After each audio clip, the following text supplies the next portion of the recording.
The Mouse and the Motorcycle, The Ghost at Dawn's House, The Indian in the Cupboard, My Side of the Mountain, The Magic of the Unicorn. 5 books purposely selected for being written by female authors.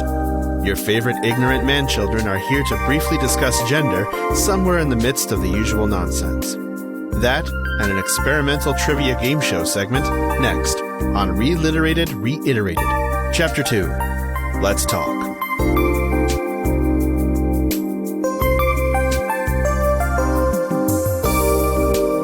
Welcome to Reliterated, Reiterated, the episode where your favorite lowbrow book club discusses the last 5 books we read, cover what we missed, and discuss this latest chapter as a whole, as well as talk about whatever we want. This is our episode to just talk. As usual, we give you fair warning. We use language too mature for kids, analysis too immature for literary scholars, and ignorance too profound to be inoffensive to everyone. You can interact with us and enjoy all kinds of bonus content by searching Reliterated on Twitter, Instagram, Reddit, YouTube, and Facebook. Or you can ask us questions, suggest future episodes, or tell us what we've missed by sending us an email at reliterated@gmail.com, and we will read it on the show if we like it. My name is Andy, and when I was in grade school, my favorite game to play in the computer lab was Word Munchers. My name is Harold, and when I was in grade school, my favorite game to play in the computer lab was Oregon Trail, so pretty basic, really. And I'm Josh, and I have to agree with Harold on that one. I played a lot of Oregon Trail in the computer labs that we had, but in high school, we had better computers. And so the game that I really enjoyed in high school that we played on the school computers was Doom, because it was awesome. You got to play Doom in school. So we had people at my school that were much better at computers than the quote-unquote computer people at my school, like the tech people that would come in and try to take care of the computers. We had people that were better than them at computers.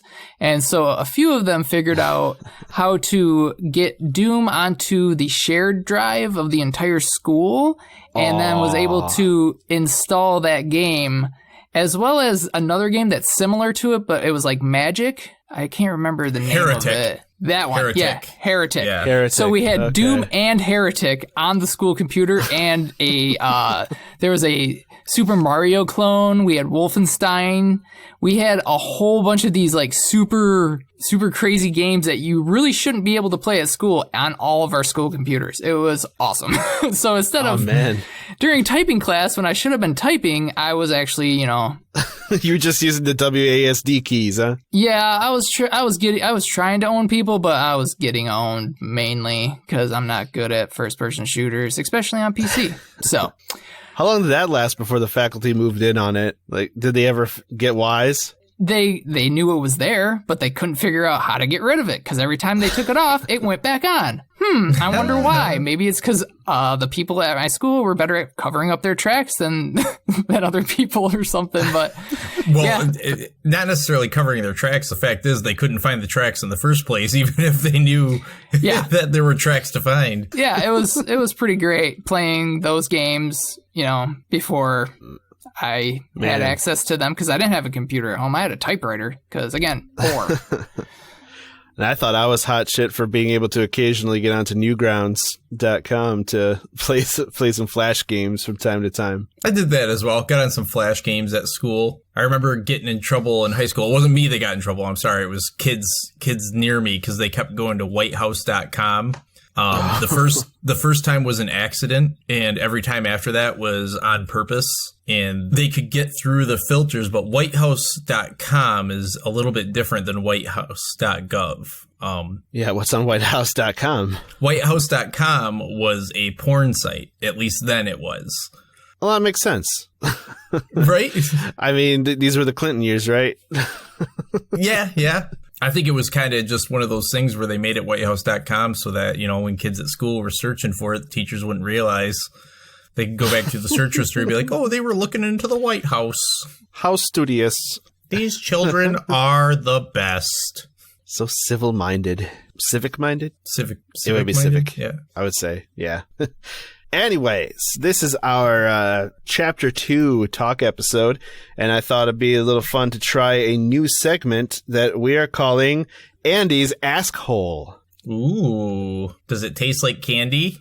It's awful sweet. We're gonna jump into Andy's Askhole, and we're gonna play a trivia game show with 90s trivia cards that I will pull out of this big old box of 90s trivia that I've accumulated, and I'm going to put you two up against each other, and I'm going to draw the cards right now. I figure I'll flip a coin, and whoever's first will get the first card, all 5 questions on the card, and if you don't know the answer, the other player gets a chance to steal, and I will keep points accordingly, and we will have a winner after 2 rounds. Unless it goes really fast and we want to do 3. I don't know. Okay. I haven't finalized the rules of the game yet. This is something experimental we're doing. It should go without saying, no Bing allowed. Okay, Gentlemen, no Bing. Be fair. Oh, man. I love Bing. No Bing allowed, because there is also no Google allowed on this podcast. Ah, that's true. But Yeah, since they fixed Google their thing, so we can love Bing again. there was this almost scandal with the Tiananmen Square image being quote-unquote censored. I should have Binged it, but I didn't. You got to check your sources. You got to find out if you're getting correct information. I can't believe you didn't, with as much as I reef on that all the time. It was one time. Usually Reddit's pretty good about that sort of stuff. Nobody fucking checks anything. They just post stuff. So let's jump into Andy's Askhole. Harold, heads or tails? Tails. Hey Siri, flip a coin. It's heads. All right, heads is the call. Okay, askjeeves.com. Okay. Alta Vista. So that means Josh is going first? Yeah, I think so. All right, yeah. Okay.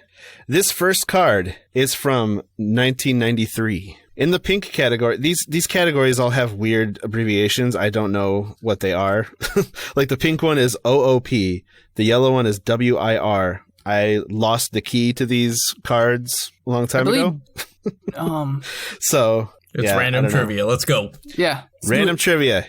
What Nancy Sinatra song did the FBI play at high volume in an effort to flush David Koresh out of his Waco stronghold? Well, I don't know of any Nancy Sinatra songs, so let's go with, wait, did she write, she might have sang These Boots Are Made for Walking. Let's go with that, because I think that might be a song that she wrote, or sang. These Boots Are Made for Walking. These Boots Are Made for Walking is correct. Ha-ha! The one Nancy Sinatra song I know! Yes! The only Nancy Sinatra song I know, too, so... I didn't even know it was Nancy Sinatra.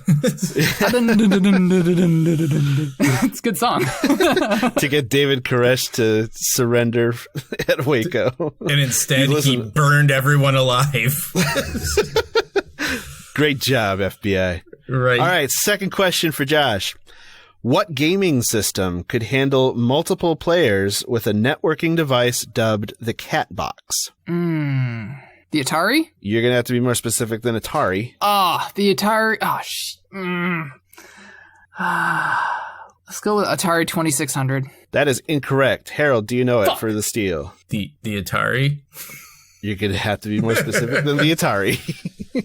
There's a lot of Ataris out there. I didn't know there were more than one. I want to steal it back if I can. Atari multi-cat person box? The answer is the Atari Jaguar. I was going to say, I think it was the Jaguar, but I was like, it seems too... I thought they had more than... I thought they already had 4 players on the Jaguar. I've never even heard of the Jaguar. That's because it's called the Jaguar. Whatever, Jaguar. Who cares? So, Josh, question 3.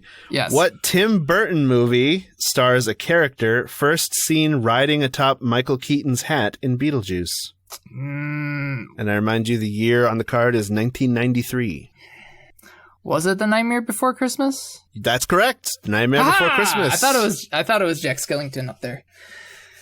I never noticed Jack Skellington hanging out on Michael Keaton's hat in Beetlejuice. I guess that would be Beetlejuice's hat. Oh, we're going to have to rewatch Beetlejuice. All right, so far that's 2 points. Nightmare Before Christmas didn't come out till much later, did it? But he Apparently still it's had 1993. Oh. That is what was on the card. Maybe Beetlejuice was 1993, and then the character would make a later reappearance in The Nightmare Before Christmas. I guess. We'll bing it later. Josh, your fourth question. Actually, there's 6 questions on this card. Could think there were 5 questions to a Trivial Pursuit card, but there are 6. Anyways, what did Salt Lake City's Summum Bonum Amun Ra offer to do to your remains for $32,000? Shoot him to space. Shoot them into space for $32,000. That is incorrect. Damn it. Harold for the Steal, what did Salt Lake City's Summum Bonum Amun Ra offer to do to your remains for $32,000? Mummify them? That is a correct answer. I should have known from Mom Ra. Damn it. Yep. Ra. It sounded Not exactly what was said, but yeah. It's Mum Ra, sounded like basically. something mummy-based. I don't know how the Mormons would feel about that.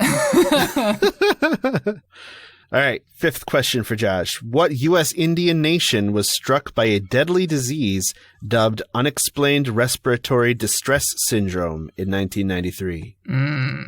They did not cover this in Indian in the Cupboard. Yeah, I was going to say.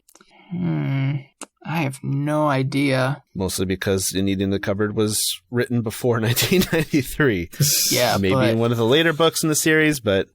Oh, man. At this point, I don't even want to guess because I don't want to mispronounce any names wrong. So I'm just going to say I don't know. I have no idea. All right. Care to hazard a guess, Harold? Threw me off when I said the word hazard. And then what was Harold the question? In the same sentence. Why would that do that, Andy? That's weird.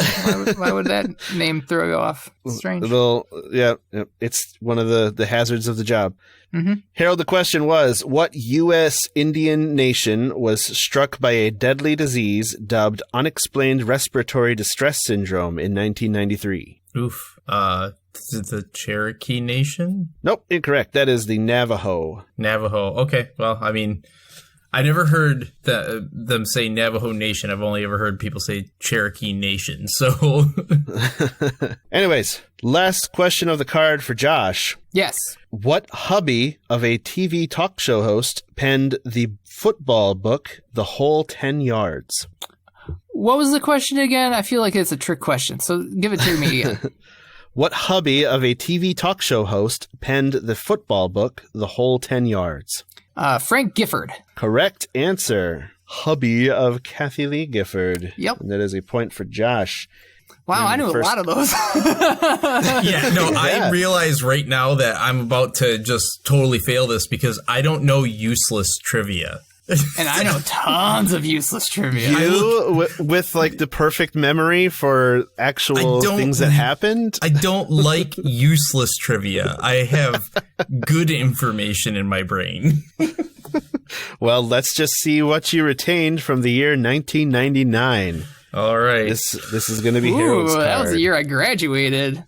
Oh. / started college. So, see how this goes. When I say I like useless information, it's like, I watch shows about quantum physics and know about wave function and like that's useless information for a person that does not work within the realm of science. I don't know. Let's see what you may have retained. So the first question, what WB television show rescheduled 2 violent episodes out of respect for Columbine victims? Oh, man. WB. In 1999? Was it Smallville? That is incorrect. Josh for the steal. I don't even know any WB shows. I didn't have WB. Right. 2 guys, a girl, a pizza place? I don't know. Nope. You probably heard of this one. It is Buffy the Vampire Slayer. I didn't watch it. Huh. I mean, I watched it, but I didn't watch it at that time. I watched it much later. Yeah, I waited until later to even start it also. But it takes place in high school, and apparently high school violence, they rescheduled some episodes for the happenings at Columbine. And now it wouldn't even do anything. They just play it because there's a school shooting every week, it seems. So Right. Right. Anyways, Harold's second question. What research telescope was deployed on the first space shuttle mission commanded by a woman? The Hubble telescope? That's incorrect. Shit. Josh for the steal. That's the only one I was thinking of. And I know it's not the right? James Webb, because that's coming this year. Is it, though? Is it? They say that every year. I've been waiting for the James Webb for 6 years. Me too, but they opened up the things recently. But yeah, I don't know. The correct answer is the Chandra. I only know the Hubble Space Telescope too, so. So Chandra Levy. Sure. Okay, let's move on to the third question on the card. What animated movie managed to squeeze 399 obscenities and 128 lewd gestures into 80 minutes? Oh, that is South Park. Bigger, longer, uncut. That is a correct answer. Yeah. The title itself is a circumcision joke. Right. So I never picked up on that. yeah, they got to pass the censors. It starts with one of my favorite songs of all time. Shut your fucking face, Uncle Fucker. When that movie came out, we convinced my dad to let us rent it, and we sat there watching it, and we were all laughing, including him, at that very first part of the movie. And it got done. He goes, "I don't know if we should watch this," and I'm like, "Dad, come on, man, we're old enough at this point." I was like 16 or something. And he's like, "Whatever." Fine. Yeah. Like 2 more years and you'd be able to pay for going to see it in the theater. Right. Okay, let's move it along. Fourth question. What did Breakaway Foods call its line of push and eat tubular cheese and egg entrees on a stick? Disgusting. That's probably what I would have called it to. Yeah. No way would I know what that is. Josh, do you happen to know? No. All right, the line grossest of foods, push-up? Yeah, the grossest push-up. The push in and push out. They were called Incredibles. Oh, very clever. Oh, of course, yeah. Yeah, I mean, we totally keep... So clever. It was a future food. We're totally eating those constantly these days. Right? I mean, everyone's still eating Incredibles. For sure. All right, 2 more questions on the card for the first round. What star of Life is Beautiful director welcomed Bill Clinton with a bear hug on a visit to Florence? A director, did you say? Yeah, it is the director and star of the movie Life is Beautiful. Welcomed Bill Clinton with a bear hug on a visit to Florence. I'm dancing, by the way, because I know this answer. Okay, go ahead and take it. All right, Josh for the steal. That is Roberto Benigni. Yeah, that is correct. Would not have known it. He did some crazy things at the Emmys as well. Yeah, didn't he make out with Halle Berry without her consent? Like that. I remember he did something that was crazy at the awards. That's what I remember his name. Roberto Benigni. Yeah, that was a damn good movie though. Life is Beautiful. Anyways, and the last question on the card. What Cardinals reliever? Oh man, you love these questions. Just move on next. Go to Josh. I don't like trivia. And I hate the Cardinals, so. Yeah. If either of you knows this, I will give you 10 points. What Cardinals reliever broke Kent Tekulve's Major League career record for relief appearances? Was it O.J. Simpson? That's correct. No, it's not correct. I mean, I know he plays sports, so... He does have an O in his name. Yep. Orlando Bloom. Nope. Josh? I mean, I think the real question everyone wants to know is if they want to see me hit some dingers. Dingers! Yeah, I have no idea. It's Jesse Orozco, just in case the listener at home wants to know. Okay. No idea who that is. At the end of the first round, the score tally is Josh 4, Harold 2. And we are moving on to our second round. This card is for Josh, and it is also from the year 1999. Ooh. What nickname did Dr. Alan Zarkin earn for carving his initials on a patient after delivering her baby? Zorro?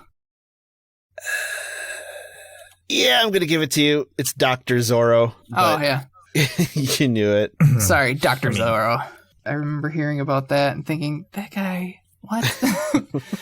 I am a benevolent trivia overlord. And second question. What company introduced the world's first internet view cam using MPEG-4 technology? AT&T?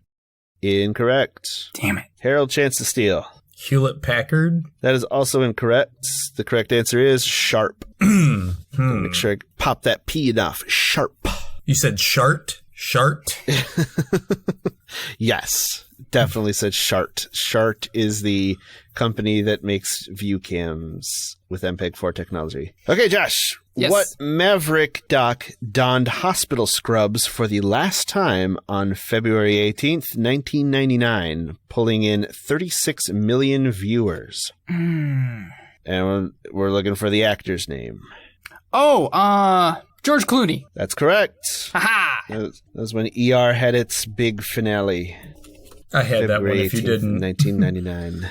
Next question. What wine did Bon Appetit call a Romanian import you can really sink your teeth into? A wine?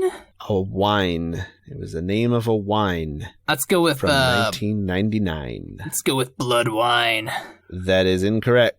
Yes. Harold, do you have a guess for the seal? I don't. I have no idea. So the name of the wine is Vampire. Okay. I was on the right track. Yeah, you're on the right track. No points for right track, though, unless it's, Zorro. Dr. Zorro. You had the important part there. Anyways, what Fidelity moneymaker was the world's largest mutual fund for 20 years until the Vanguard Index 500 outgrew it? So this involves stocks? Yeah, I'm not going to know it, though. It involves late 90s stonks. Ooh, late 90s stocks. Late 90s stonks. I don't know. Goldman Sachs? Y2 stonks. I actually have no idea what this is. No clue. Right, yeah. No, Harold, any care to... Yeah, no, I wouldn't. I wouldn't venture to guess. I have no idea. I definitely wasn't paying attention to any of that back then, and I don't know about mutual funds necessarily now. Right. Well, the name of the mutual fund was the Magellan Fund. All right. Last question on Josh's card. What one-named musician took the stage at Woodstock 99 wearing nothing but his bass? Flea. It's Flea of the Red Hot Chili Peppers. All the other members had socks. And all the other members did not play bass. Fun fact, not a fan of the Red Hot Chili Peppers. All they know how to do is write songs about California. That's it. I thought you liked California. I like California. I don't like the Red Hot Chili Peppers. Well, fun fact, I do like the Red Hot Chili Peppers. So, point deduction for Josh. They're a glorified jam band. That's all they are. You're a glorified jam band. You wish. I do wish. That for 7 hours. Okay, we don't have time to go into the incorrectness of that. So, Harold. All right, the current score is Josh with 7, Harold with 2. Harold, for the win, you have to get all 6 questions right. All right. Let's do this. All right, what restaurant chain, known for big-breasted waitresses, was ordered by the EEOC to hire men? Hooters. Hooters is the answer. All right, next question. What slimy video game has bad guys named Professor Monkey for a head, Evil the Cat from Heck, and Bob the Killer Goldfish? Earthworm Jim. Earthworm Jim is the correct answer. And the points are piling up on the board. Next question. What hit musical was subtitled A Tap/Rap Discourse on the Staying Power of the Beat? Oh, man. Yeah, I wouldn't know. Josh, do you happen to know? Is it Stomp? It is not Stomp. The correct answer was Bring in da Noise, Bring in da Funk. Yeah, wouldn't have known that. No All clue. Right. Harold, there's still a chance to tie it, and then I will come up with some sort of tiebreaker, pull it out of my askhole. Okay. So that's what you're shooting for now. What restaurant chain cooked up the world's largest pot pie to launch its chunky chicken entree? KFC. KFC is correct. Oh, there we go. It's the only one I can think of. 2 points back, 2 questions remain. What booze outfit started serving tunes after buying MCA Records for $5.7 billion? Interscope? Interscope, the booze outfit. Oh, I'm sorry, booze outfit. Booze like alcoholic beverages. What booze? I don't know. outfit Anheuser-Busch started serving tunes after buying MCA Records for $5.7 billion. Anheuser-Busch is not the correct answer. Jash. You want to steal to add to your lead. Coors? No, the correct answer is Seagram. Home of the wine coolers. Oh, yeah, I don't drink those. I guess gin. I don't know. But they bought a record label in 1995. I forgot to say this card is from 1995. Oh, like that would have helped any. I don't think it would have helped at all. I don't know why any of that would help. All right, Harold. To save a little face, last question on the card. What best-selling children's author acknowledges he's a literary training bra for Stephen King? R.L. Stein. That would be beloved children's author and friend of the show, R.L. Stein. Nice. Excellent. Excellent. He makes an appearance on another episode of Reliterated. So the final score after 2 rounds. Harold 6, Josh 7. That was a nail biter. Yeah, that was close. I just happen to know 93 really well, apparently. Apparently. I had fun, and it was a great way to kill time and add filler. All right. It was a half an hour of our talk episode about our chapter on women's books. Yeah. But the itch has been scratched. Right? I don't know if I said this enough times. I hate trivia. So we just wrapped up our chapter of the podcast. We had a theme throughout all the books, and that was a female author wrote every one of the last 5 books we read. It was pretty interesting that out of all the books, one of them featured a female leads. And maybe that's a product of the books that we chose, because I'm sure there's got to be plenty of books out there with female characters in the lead, and you would think that they would come from female authors. We were shooting for, popular books that people would have read, or at least we would think people would have read. So we had, Mouse and the Motorcycle, My Side of the Mountain, books we knew, Indian in the Cupboard, and Babysitter's Club. Yeah, ended up being, well, that's what I was getting to, is Babysitter's Club ended up being the one that had female leads in it. Mm-hmm. And if we had gone with a different Beverly Cleary book like Ramona Quimby or Beezus and Her Mama, we'd have gotten more of the female perspective, I think. But, we went with the book that we all read and enjoyed as young boys, and that was The Mouse and a Motorcycle. Right. And I think a lot of people read Mouse and the Motorcycle, though. I don't think it was necessarily just a boys' book. It just happened that the leads were boys.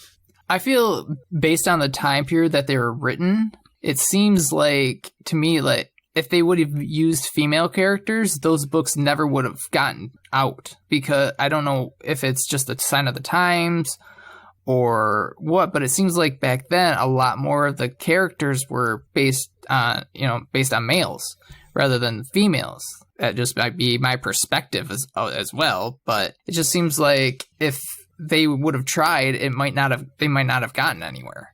I think that you're correct of it being a sign of the times, because, what's the likelihood that the head of the publishing companies at that time were women, the ones who were making the end-all decision on who was going to get published and who wasn't, what story was going out and what wasn't. Right. For the longest time, everything in pop culture has been driven by men, and the stories that are being told and made a lot of money were men-centered, man-focused.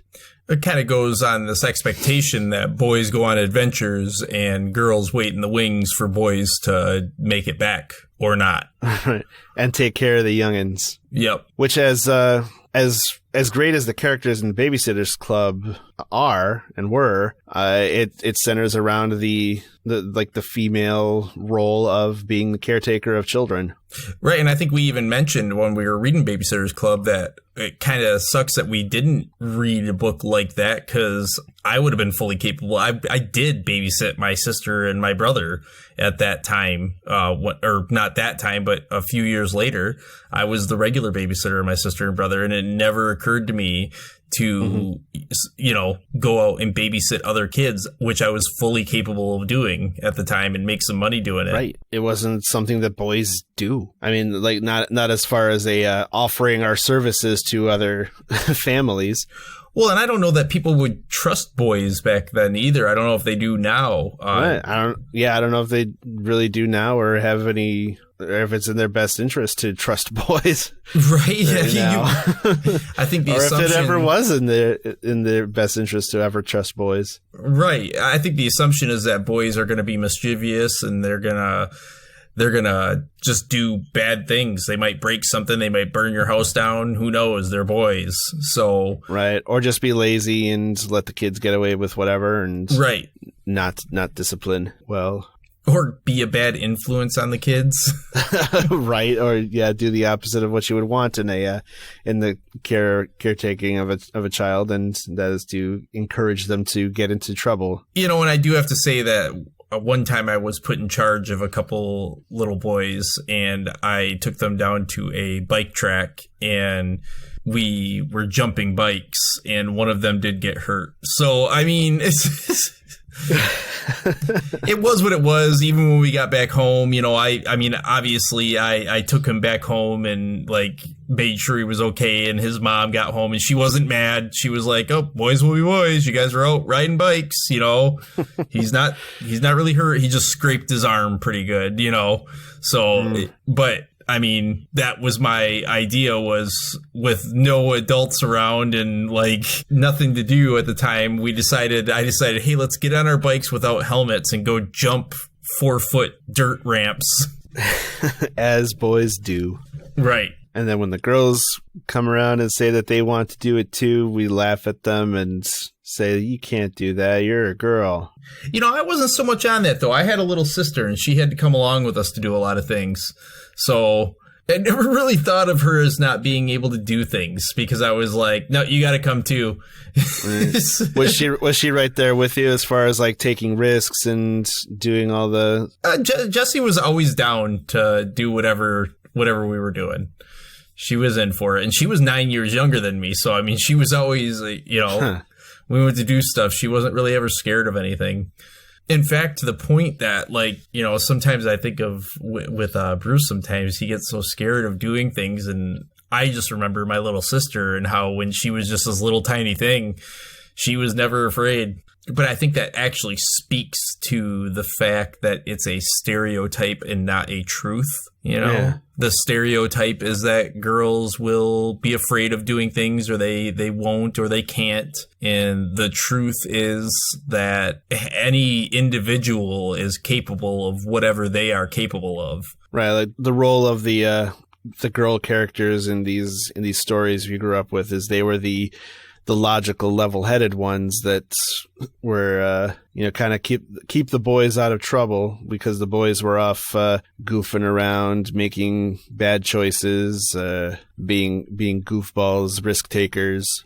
Even the Amanda, I think her name was, in the R.L. Stine Welcome to Dead House, she went with her brother, but her brother was the one who suggested that they go out in the middle of the night. And her brother was the one running around chasing the dog, and she was like, "Be careful, what are you doing? You're being crazy." Right, yeah, I remember that. They were often there to kind of be the logical anchors to their brothers. Right, bring them down to earth. And I wonder whether that did anything to us to always have young boys be portrayed as kind of the risk takers who didn't think too logically, or just jumped into trouble where we could find them, and we're just kind of inept at at handling things, I suppose. Oh, there is something to be said for some differences. It's just such not the topic people get. So statistically, right, when kids are born, and I could be wrong in this, I'm not binging it right now. This is something I read years and years ago, and it was a scientific article. It was not just some random person telling me this stuff. I don't repeat random information unless I've confirmed it. But so when children are born, right now, say, right, it's pretty much equal. 50% boys, 50% girls are pretty much being born right now within a margin of error, right? By the time it hits the age of 18, the population of that group of children that was born will be 52% girls and 48% boys, as is the adult population on the planet, okay? Now, there's a couple of reasons for that. One of those reasons is that male immune systems are not as robust as female immune systems, okay? And again, this is from a scientific article I read. I'd have to look it up and find it. But so boys tend to get not ill more often, but illnesses can have harsher effects. For instance, my sister has cystic fibrosis, right? Now, she's almost 30 years old at this point, okay? That her living to 12 when she was born was an unheard of thing. But there's been a bunch of advances, right?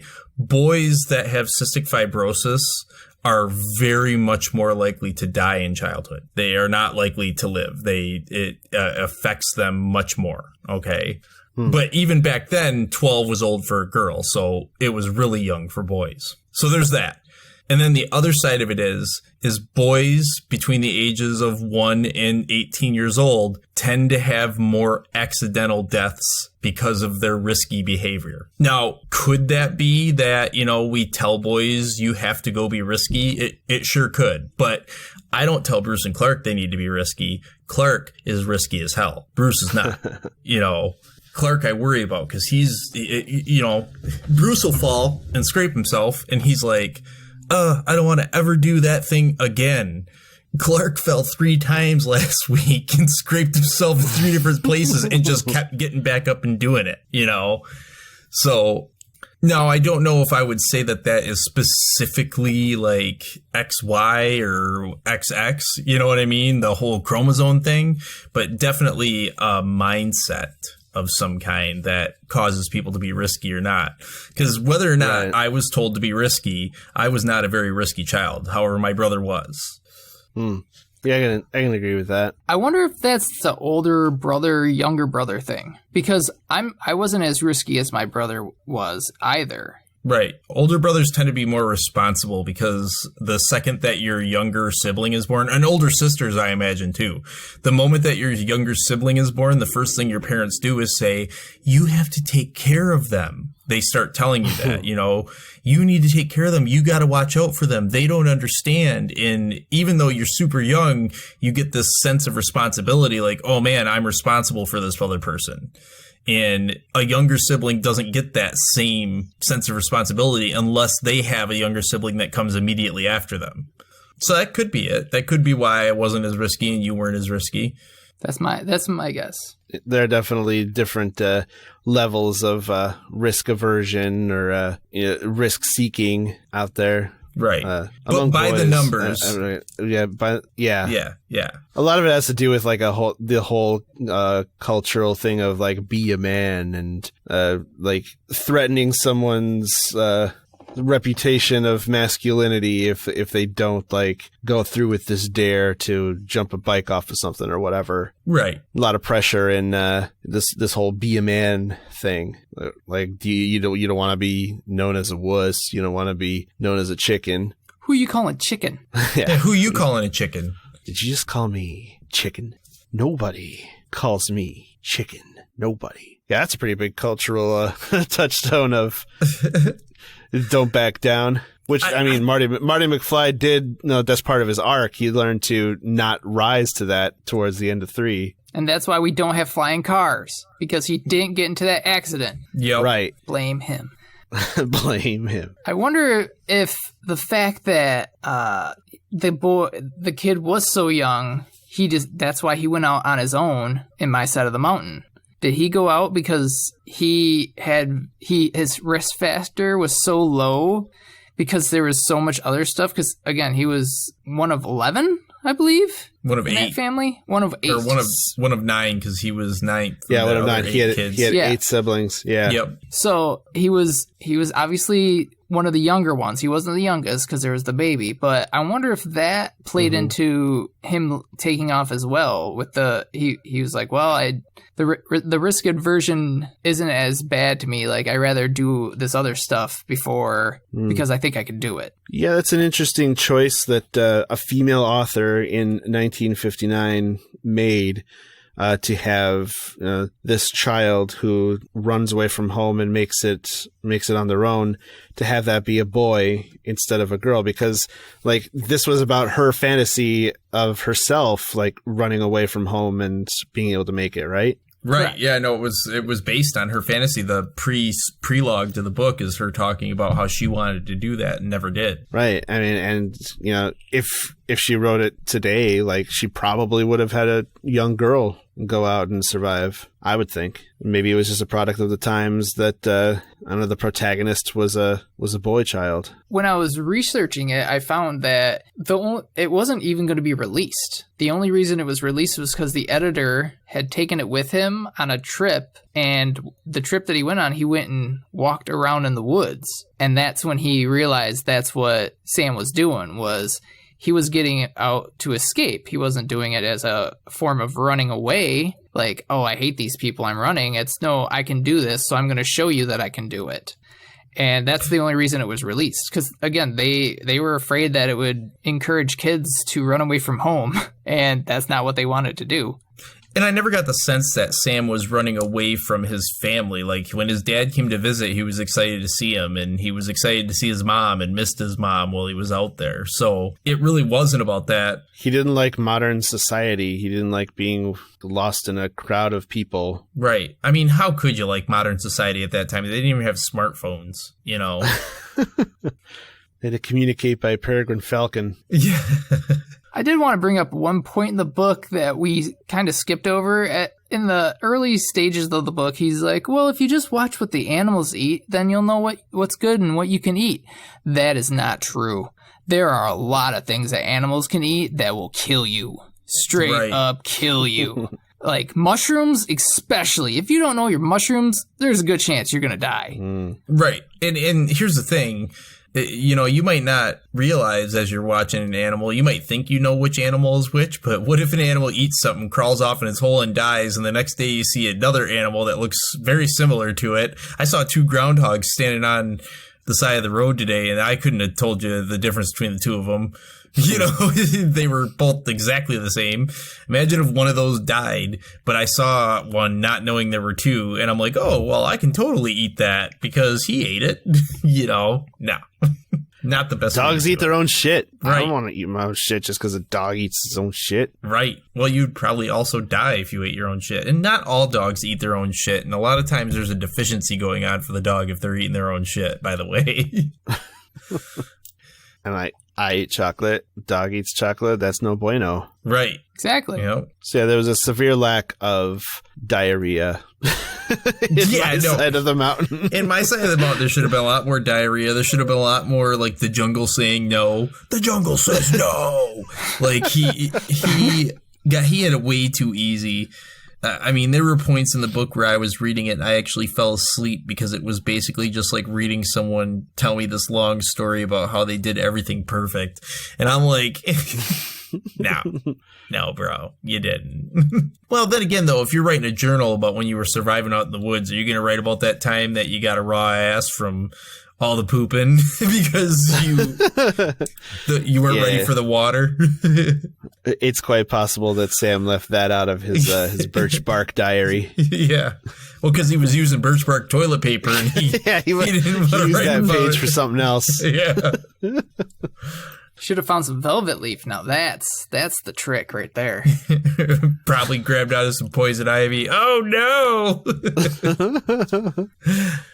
Speaking of, I'm sad that we didn't find a free version of the movie My Side of the Mountain, but man, that trailer was bonkers. It was. Yeah. I didn't watch the trailer, actually. You guys were watching it, and I didn't watch it at that same time. I should have. You didn't really miss a lot, but like it's a little bit different than the book. Like it's in Quebec, and he has a little raccoon friend, apparently named Gus. And for some reason, he has leather gloves, like right away. Like he took them with him. I was like, okay, this is not the same as this book for sure. No, he's got to make perfect fitting leather gloves out of a deer that he stole from a hunter. These gloves were not perfect fitting, by the way. And he's climbing the side of a mountain with these gloves. Like you can't trust big loose fitting gloves to grab onto when you're rock climbing. And it was a sheer face. So yeah, climbing there up to were the very falcon few nest. Cricks for him to get even his little fingers in there. And I don't know. I just watched the trailer, didn't watch the movie. It looked like he stole a like fully grown falcon. It's like he was talking to it and like, "I'm your master now. I feed you now." Yeah, no, you need to get him as a baby. A wild falcon is not going to listen to you. I don't care how much you feed it. This kid was suspiciously well groomed the whole time. And like you look at this kid and you do not believe that he's surviving out in the woods himself. Yeah, no. I mean, you read the book and you don't believe he's surviving out in the woods by himself. I feel like he was writing it in his backyard. I'm living in a tree. Sam, get your ass back inside. I'll come back tomorrow, diary. I didn't watch My Side of the Mountain trailer. I did watch Mouse on the Motorcycle, which was a wonderful nostalgic journey. So you got to see the mom with amazing 80s hair? Yeah, the mom with the amazing 80s hair, the amazing stop motion mice. Oh, yeah. That voice that sounds like nails on a chalkboard for some reason. Yeah, that voice was terrible. Very weirdly processed voiceover. He did not find an aspirin for him. He found a medicine called Templo in that. And it wasn't that the pill was so big that he had to shove it in the back of the ambulance. It actually was in a case. It was in a pill container in the movie. Yeah. And they did have a little bit more harrowing adventure with the owl coming at him. But I mean, the movie followed the book pretty closely. I was impressed with how closely it followed the book. Yeah, I caught lines directly from the page. Mm-hmm. And there. Yep, it was actually pretty fun. Not nearly as fun as the Indian in the Cupboard movie. Oh my god. Oh yeah. Oh. That movie. That one, there's a scene where they're watching the scene where Boone is watching the movie. Oh my god, they just show a massacre. They show Native Americans getting shot in the back in this movie from the 60s. I'm just like, wow, that is insane to me. I mean, it's a movie that exists. What I like about that scene is it adds motive for Little Bear to shoot Boone. Though, like sure. he's freaking out at all these Native Americans dying at the hands of guys with guns, and there's this cowboy right behind him shooting his pistol in the air, celebrating these deaths, and he's also seems to be like really confused by the television, which they don't even talk about in the book, how they might react to a magic box of images. Right. Showing everything. So he's just kind of disoriented by the images on the TV and all the sound effects of the guns going off. And then there's a cowboy behind him when he's shooting his gun. So yeah, he picks up his bow and arrow and shoots that guy. Yeah, it definitely made more sense in the movie. Like he looked like he wanted to defend his people from the on-screen cowboys. Probably the best part of the movie for me though, and I wish they would have had more of it, but when they did a close-up on Omri's face, when Omri's face took up most of the screen and he would just be sitting there with a stupid smile on his face. Oh my god, dude. Yeah. I think you texted us while you were watching it and said you think that half of the movie was just a close-up of Omri's face. I would argue that it was more than 3/4 of the movie. It was a close-up on Omri's face. It was uncomfortable. Right up on his face. Yeah. And here I am sitting right in front of my 65-inch TV with this big-ass ugly mug of a kid just right there. Yeah, it was not fun. So I snapped a couple photos and sent them to you. They gave Little Bear a little bit more, they made him a little more redeemable as well, by not having him have the lady brought in saying, she has a family. He recognized that. And Yeah, it was interesting. It was not that. What about when Omri gets mugged? Like, that was the weirdest mugging I've ever seen. I don't remember it serving a purpose. It either. didn't serve a purpose. It wasn't like we ever had any closure to that. This kid comes running out of nowhere and he's like, "What do you got in the bag? Give me your change. I'm gone." It was just like, okay. And Omri yells at him, "You don't deserve that haircut." Yeah, you don't deserve that haircut. That's what he says to him. I'm like, what does that mean? And I think they were doing his close-up of his face when he said it. Oh, yeah. He was like returning from the hardware store with like the stuff he was buying for his dad after like he yelled at him for stealing his C tray and shit. He yelled at him, but he wasn't nearly as bad as he was in the book as far as the getting after him for the seed tray. Didn't flip his lid at all. No. Just sent Omri with some money to buy some stuff. I don't think that that bully / mugger even took the stuff that Omri bought. Just grabbed his change. Right. Looked in the bags like, "What is all this?" Gave him back the bag, demanded his change, and like pushed him against the wall, and I guess gave him a boo-boo or something. Right. Yeah, I'm not sure. Good thing you didn't punch him in the face. Then his face would have got even bigger. Right. Can you imagine seeing that face all bruised up and close up? My favorite scene is still when he puts all the toys into the cabinet and then makes them all come alive, and then there's like Darth Vader is fighting a dinosaur and RoboCop is fighting.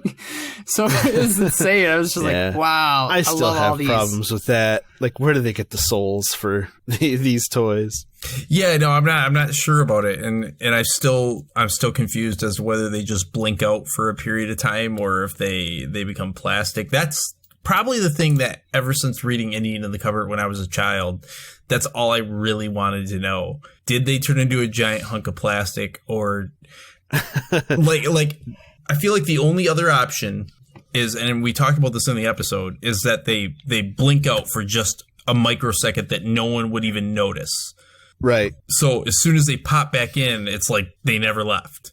So they kind of Doctor Who rules it where they go back to where he originally got the companion, and it could be a few years later, but still, that's when they left. Right. But does it, do they remember everything from the other side, from being with Omri? I hope not, man. They're going to be seeing his face in their dreams. Or is it like a Toy Story scenario where, like, they think they have these memories of, like, being Buzz Lightyear at Star Command, but they're just a toy moving around?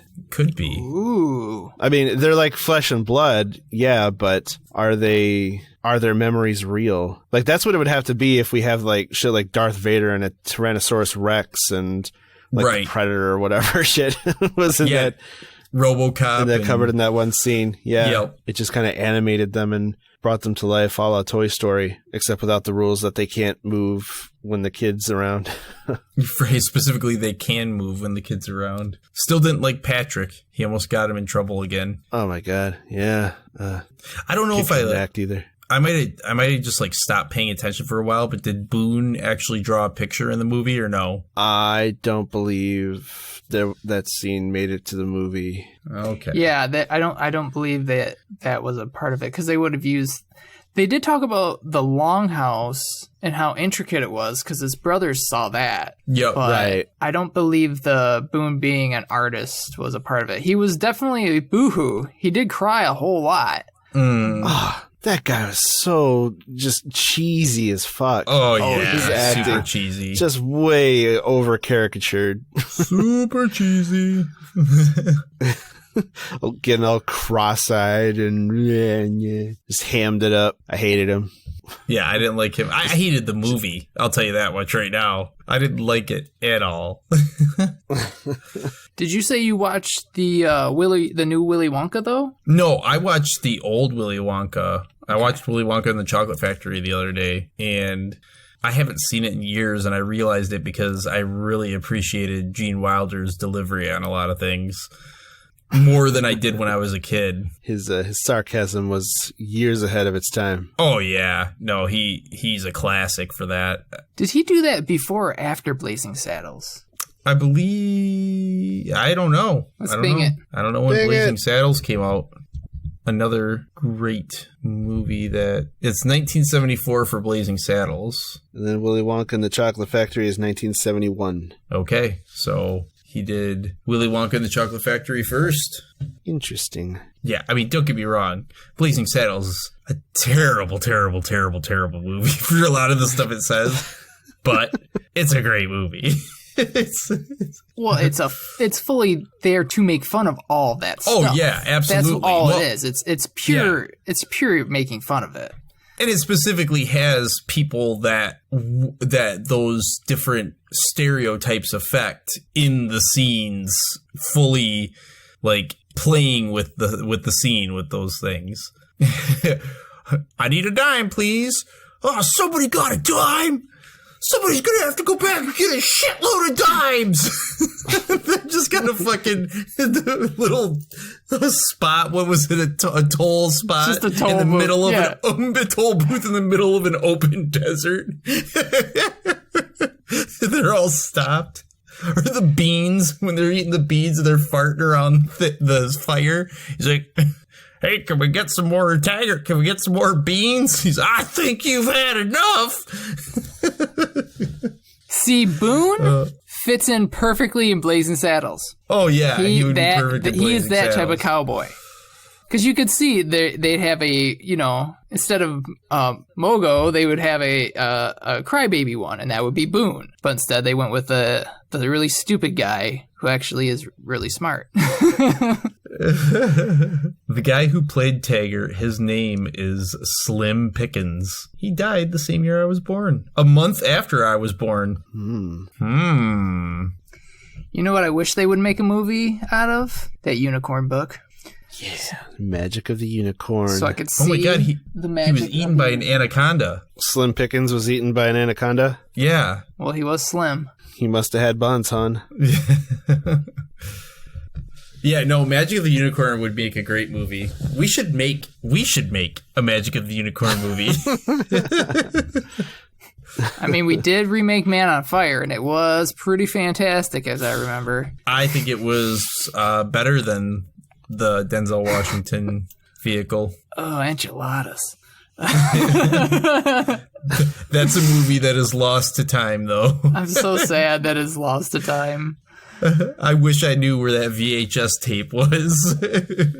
And nobody listening to this, including one of the hosts, knows what anything we're talking about it. about. No, you'll never know. We used to make movies for no reason. Like I would come up with some idea and we would make a movie because I had a video camera. And they had some pretty good edits for the fact that I was just cutting and I was using 2 VCRs to do all my editing. It's true, you did. Remember when I made the ones where I'd change into the Spider-Man costume and I'd just flip into the Spider-Man costume? Oh, yeah, those were just ridiculous. It was classic. Oh, I remember Spider-Man just randomly showing up at parties. So there's that, too. Yep, that used to be a thing. Whenever there was a party going on, Harold would get to a certain point of drunkenness where all of a sudden I'd come walking out in my Spider-Man costume, mask and everything, walking around talking to everybody. I have a picture somewhere. I need to find it, and if I can find it, I'll post it. It's a picture of you dressed as Spider-Man trying to ride a bike with 2 flat tires. Yeah, I remember that picture. Yeah, I gotta see picture. this. I'll try to find it. It's somewhere. I have it somewhere. So if you can find it, it should go up on the Reddit. Oh, it will as soon as I find it. So Show your receipts. now, are there any video game adaptations of any of these books that we recently did? I doubt it. Yeah, I wouldn't think so. I don't know how they could do a video game adaptation for any of them. I mean, I know that there's a Babysitter's Club game, but it's not based specifically on the Ghost at Dawn's House. Not specifically on that one novel, no, but there's like the Babysitter's Club Friendship Kit CD-ROM experience. Ooh. Oh, yeah. That was... Do activities and get to know the girls, and yeah. So they had their and a merchandise run. Do you think Mouse and the Motorcycle would make a good video game? I think it actually would make a pretty good video game. I think they should make another movie. Yeah. Like, I don't know why they wouldn't. I think they did make Runaway Ralph into a movie. Well, I'm talking like they should make a movie with today's technology. Oh, they should reboot it. Yeah, they should reboot that. Hmm. Oh, yeah. I mean, think about it. Then they could make a video game off of it. Right? I'll think of the movie tie-ins. Well, I know that watching the old-ass movie that was terrible. I mean, it was good, but it didn't look good compared to what we're used to. And Bruce laid here and watched the whole thing with me. We sat here and watched the whole movie, and he enjoyed it. I mean, so yeah, I'd show it to your kids, but yeah, it'd be kind of cool if they rebooted that. Maybe we should get the Toxic Fandom together to ask them to do it, because apparently anytime fans ask for anything, it's toxic. So we can build one. The Toxic Fandom of Mouse and the Motorcycle. We just need a version of the movie where the mom has a decent hairstyle. And there's our toxic reason. Those barrettes were just killing me. It was funny, like how when Ralph was driving her out and he's like yelling as something was chasing him. I can't remember. It's just sticking in my head where he's like, ah! Like he would just like scream for ah! That's yeah, like you're saying, nails on chalkboard voice that he had. Ugh. And their arms were weird. Like even Bruce made that note. Their arms were so weird. He's like, that's not what mouse arms look like. I'm like, what do you mean? Those are real mice. I was telling him. Yeah, they look weirdly elbowed, and yeah, like their forearms were super long, and yeah, that was the weird part, was the forearms were so long. Well, Ralph's hands had to reach the handlebars of the motorcycle. Yeah, we wasted all our budget on motorcycles. Somebody throw together some mice. Well, hey, without the Mouse and the Motorcycle, we never would have got Motorcycle Mice from Mars. So you think? Biker Mice from Mars? Yeah, it's Biker Mice from Mars. Again, I don't remember very well, but I remember it happened. I remember Biker Mice from Mars, but I don't think it lasted long. I don't think so either. I remembered of its existence and kind of wanting the toys, but never actually asking for any of the toys. Right, because I don't think it lasted long enough to care about the toys. I'm pretty sure I only saw a couple episodes of it at all when I was a kid. And that was how things were back then. It was, I was just talking with Josh the other day about this show. People were complaining because there's a new show on Netflix called Jupiter's Legacy. And they released the whole season, and it hasn't gotten great reviews. I watched it. I liked it. It was fun. Yeah, I enjoyed it. It was interesting. It was a cool take on superheroes, but Netflix canceled it instead of going to a second season. Well, the last episode does not end in such a way that you would want it to be canceled, okay? So all these people are all upset, and they're like, oh, Netflix, how dare you, blah, blah, blah. And I was telling Josh, at least you get to have the whole first season. At least you have 10 or 11 episodes to enjoy if you like it, because you can watch them a couple times if you want. I had the show I was watching on TV some years ago when we first moved into the house, and I watched the first 3 episodes. I loved the show. I couldn't wait. It had Christopher Maloney in it, and I can't remember what the name of the show was. But it made it to the 3rd episode, and at the end of the 3rd episode, it gave the preview for the next week. And the next week came and a different show was on. And I'm like, okay. And so then the week after that, I tried to watch again. Different show was on. Finally, I looked it up somewhere and it was canceled. They just canceled the show. 3 episodes in, a whole season had been filmed. They had filmed a whole season for the show. And they never showed all of it. You saw 3 episodes. Was it a sitcom from 2014? It was Surviving Jack. Surviving Jack. It was called Surviving Jack. Yep. Yeah. And they say they gave you, let's see here. How many episodes does it say it gave? See, it shows 8 episodes, but I'm telling you that after the 3rd episode, because that dancer one was supposed to be the next episode, it's saying it released them, but I'm telling you, man, I was watching it. And it just never came out again. Now, maybe it did make it more episodes than 3, but I'm telling you, it was they had shown a preview for the next week's episode, and it never came out. And I was like, "What the fuck?" Well, F to pay respects to Surviving Jack. It looks like you can watch it on the Fox website, so maybe check that out and see if you can watch the rest of it. It was a show on Fox? It was on Fox, yes. That makes more sense then, because Fox does that all the time. That had to have been... That makes sense to me, because Fox is constantly releasing episodes. And then Christopher Maloney was in Dinosaurs? It's interesting. Hold on. We're off on a tangent if my phone will work here. Come on, Bing. This sounds like his useless trivia. Yeah, well, yeah, but it's important useless trivia. It's important useless trivia. Because it's important to Harold. All of a sudden, my phone's not working. It doesn't want me to know. The fucking government, man. They don't want you to know that Christopher Maloney was in Dinosaurs. And then I pull it up on my computer. It says Dinosaurs cast. Christopher Maloney. He's the first one. As Spike. Oh, he was Spike? Yeah. Nice. Oh, okay. Interesting. That's crazy. I had no idea. So yeah, mouse and a motorcycle, biker mice from Mars, separated at birth. Maybe. Or just another attempt to cash in on the Ninja Turtles fandom. Exactly. There were a lot of attempts at these Street Sharks teams of animals. Samurai pizza cats.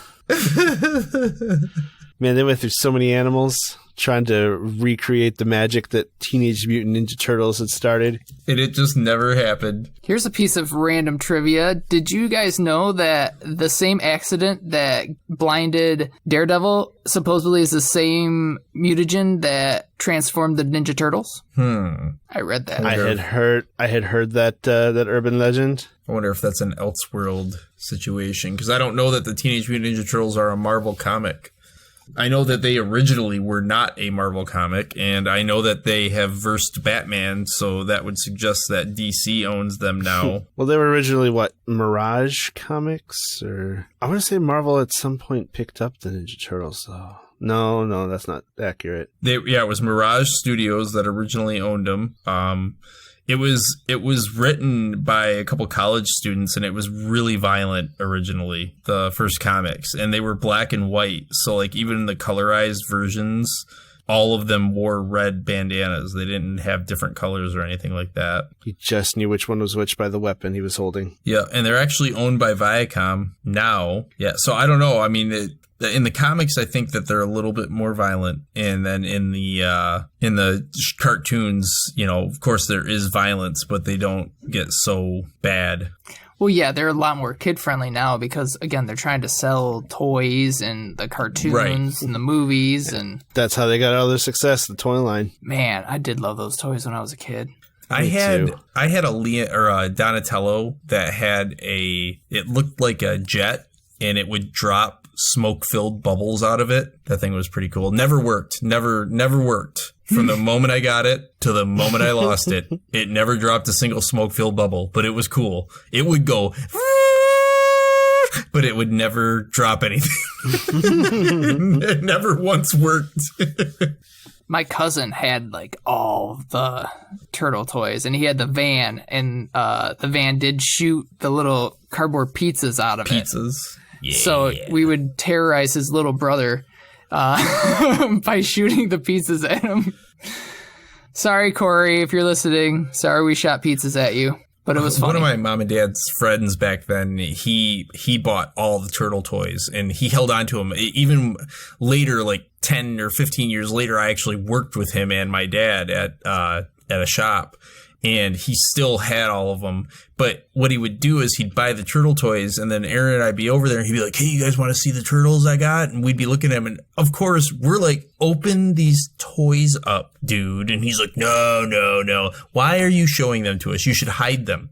like, what kid wants? I can go to the store and stare at them hanging on the shelf in the packaging, you know? Right. Like, why do you think this is cool for us? You know, I want to make a note that one thing I definitely noticed while reading all of these books in our chapter of books written by women is that if you were to have given me all of these books and not told me an author and just had me read them, I would not have been able to tell you if it was a guy or a girl that wrote it.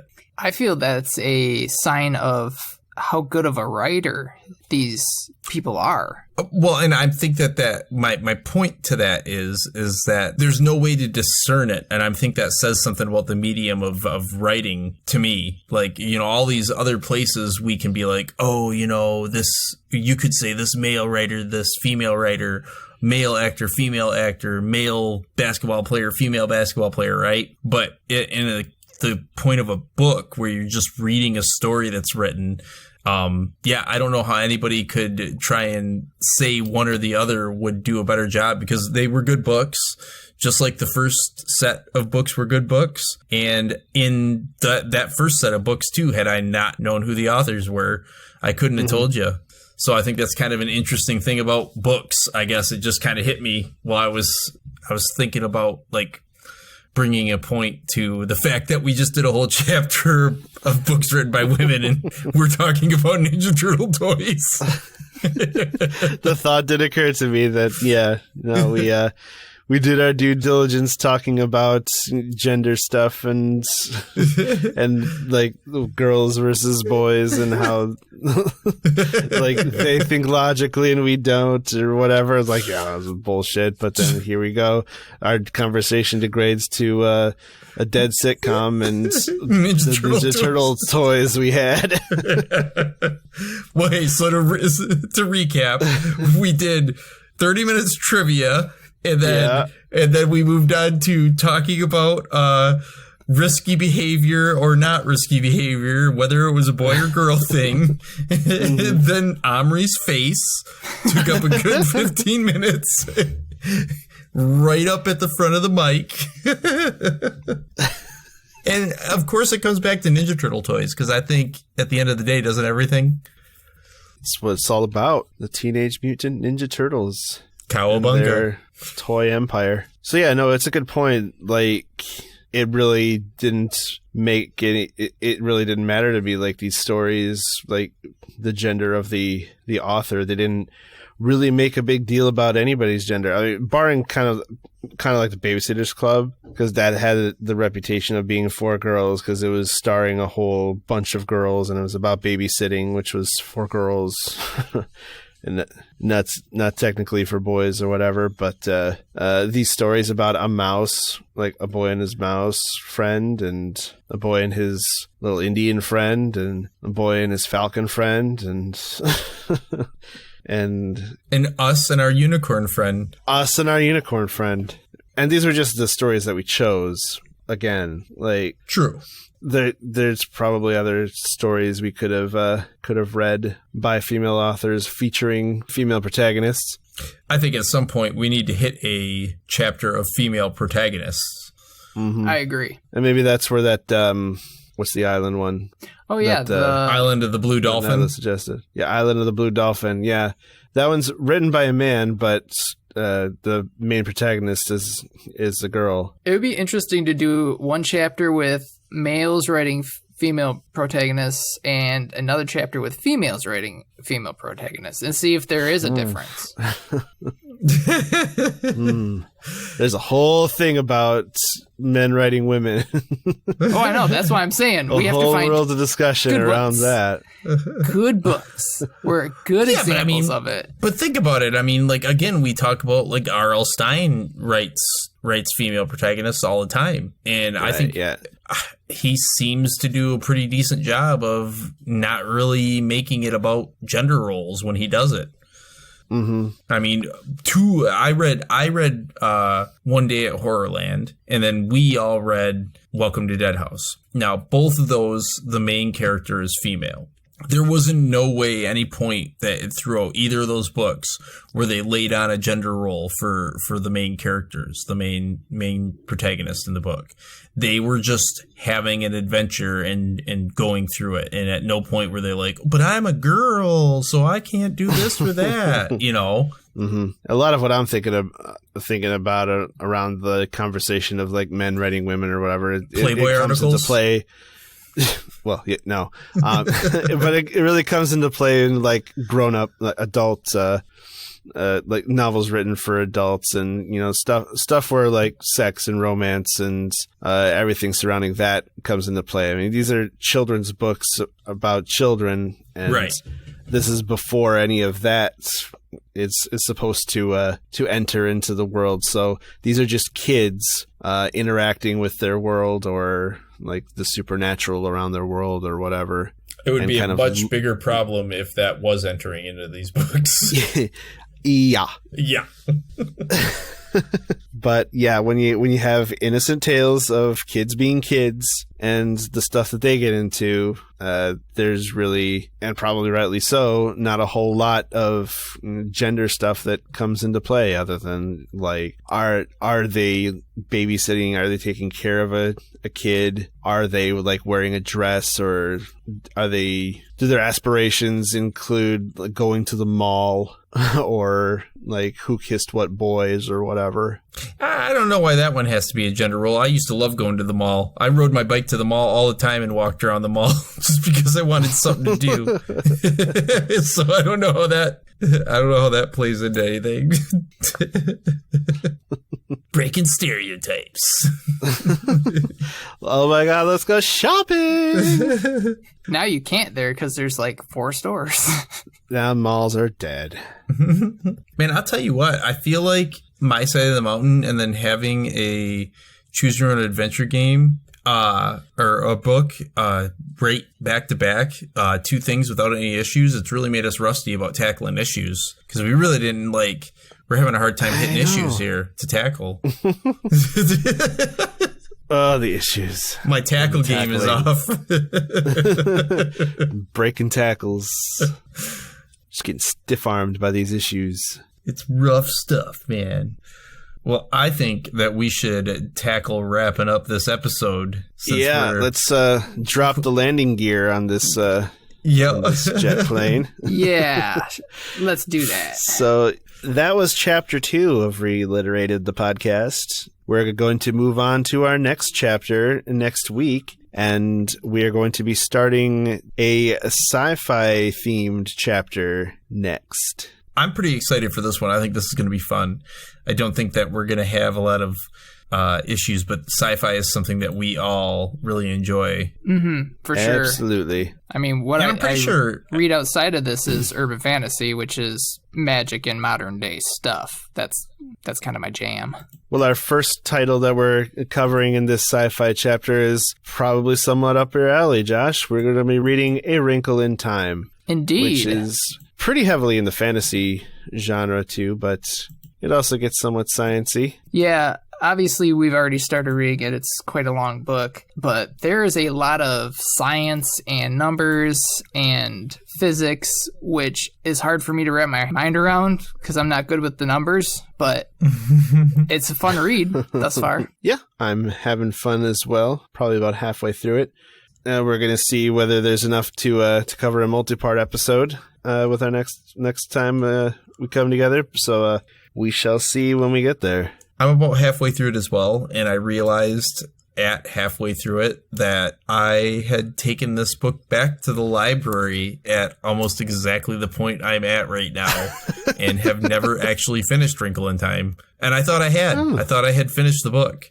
I believe I checked out the audiobook and listened to it a few years ago, but I really didn't retain much. I just kind of at this point in my life, I was like just putting in audiobooks to have something to listen to on my commute, and not paying a heck of a lot of attention to it. So yeah, now I'm actually reading the book with pages and everything, and pages and everything. Definitely more invested in the story. Yeah, made out of dead tree and shit. Ooh, I like dead trees. Kill them all, I say.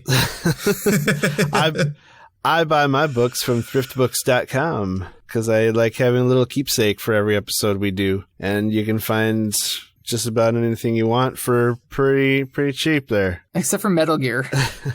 Except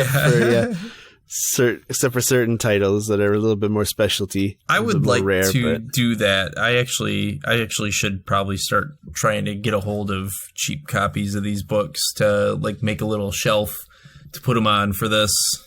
Also, you can underline passages and make little notes in the margins. Well, I can highlight and make notes. Yeah, you can highlight stuff on the Kindle stuff. Yeah.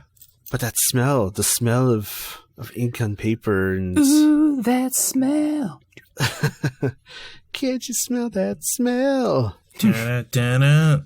But anyways, yeah, we are going to be kicking off our sci-fi chapter with A Wrinkle in Time by Madeleine L'Engle. I believe that's how it's pronounced. Madeleine L'Engle.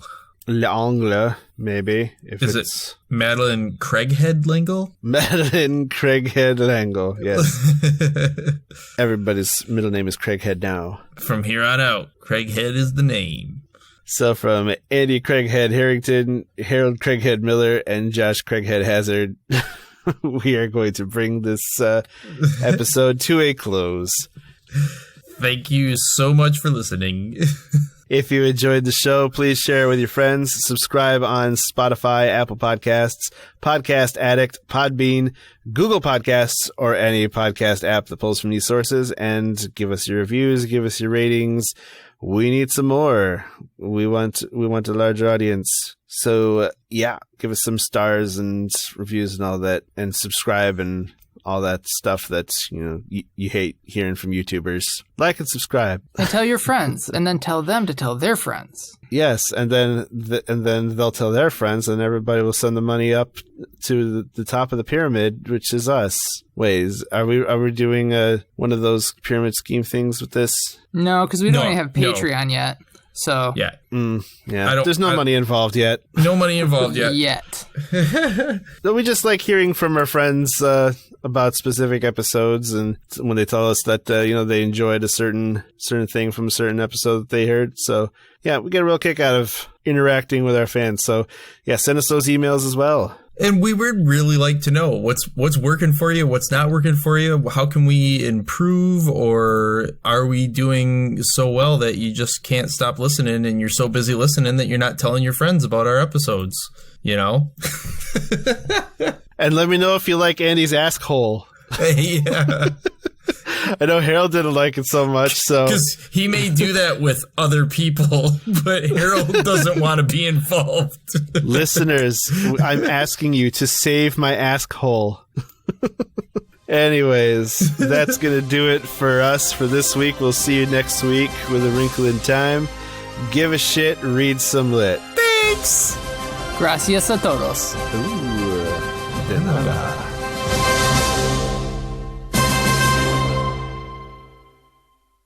Stealing my sign-off, huh? This podcast ain't big enough for the both of us. I'll just start doing different languages. That's how I'm going to do it. It would be way easier. Next time I'll use Esperanto.